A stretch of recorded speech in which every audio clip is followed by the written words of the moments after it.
میں نے آپ سے کہا کہ سب سے پہلی درسگاہ بچے کی کون سی ہے؟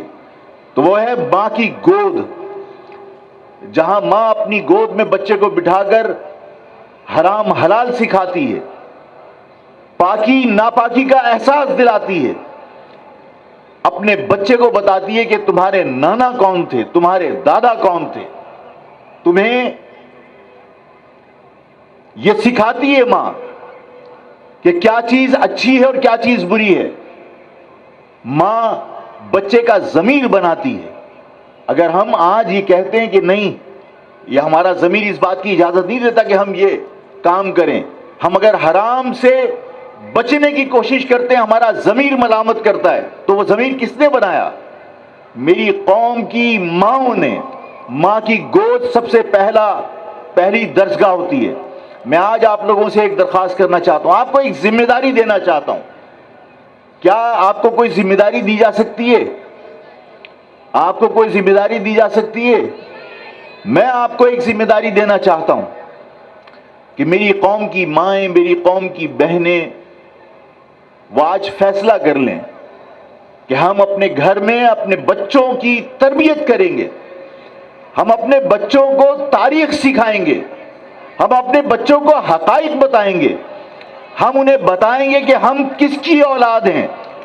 ہم انہیں بتانا چاہتے ہیں کہ تم سر سید کی اولاد ہو، ہم انہیں بتانا چاہتے ہیں کہ تم جوہر کی شجاعت ہو، ہم انہیں بتانا چاہتے ہیں کہ تم اگر اپنے آپ کو فاروقی کہتے ہو تو حضرت عمر فاروق رضی اللہ تعالیٰ عنہ سے اپنی نسبت جوڑنے والوں کو یہ پتہ ہونا چاہیے کہ حضرت عمر فاروق رضی اللہ تعالیٰ عنہ کبھی غلام نہیں رہے، وہ حاکم تھے۔ ہمیں اپنی نسل کو یہ بتانا پڑے گا، ہر ماں اپنی گود میں اپنے بچے کی تربیت کرے کہ تم آج اس شہر کے اندر جس طرح دوسرے درجے کا شہری بنانے کی تمہیں کوشش کی جا رہی ہے، تم کبھی غلام نہیں رہے۔ تمہاری قوم کی ماؤں نے جب بھی بچے پیدا کیے ہیں وہ حاکم اور جنگجو پیدا کیے ہیں، کبھی غلام پیدا نہیں کیے۔ آپ اپنے آپ کو عثمانی کہتے ہیں، حضرت عثمان غنی رضی اللہ تعالیٰ عنہ سے نسبت جوڑنے والے لوگ اپنے آپ کو عثمانی کہتے ہیں۔ حضرت عثمان غنی رضی اللہ تعالیٰ عنہ کبھی غلام رہے؟ وہ حاکم تھے۔ اگر آپ حضرت ابوبکر صدیق رضی اللہ تعالیٰ عنہ سے اپنی نسبت جوڑ کر یہ کہتے ہو کہ ہم صدیقی ہیں، تو صدیقی کبھی غلام رہے؟ حاکم تھے حضرت ابوبکر صدیق رضی اللہ تعالیٰ عنہ۔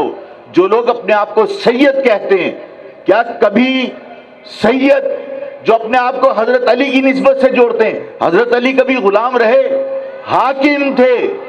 آپ کی نسل کے اندر کوئی اپنے آپ کو راجپوت کہتا ہے، کوئی اپنے آپ کو میو کہتا ہے، کوئی اپنے آپ کو میواتی کہتا ہے، کوئی اپنے آپ کو خانزادہ کہتا ہے، کوئی اپنے آپ کو راجپوت کہتا ہے، کوئی اپنے آپ کو قائم خانی کہتا ہے، کوئی اپنے آپ کو اس شہر میں رہ کر، اس سندھ میں رہ کر، اس پورے پاکستان میں رہ کر راجپوت راگڑ کہتا ہے۔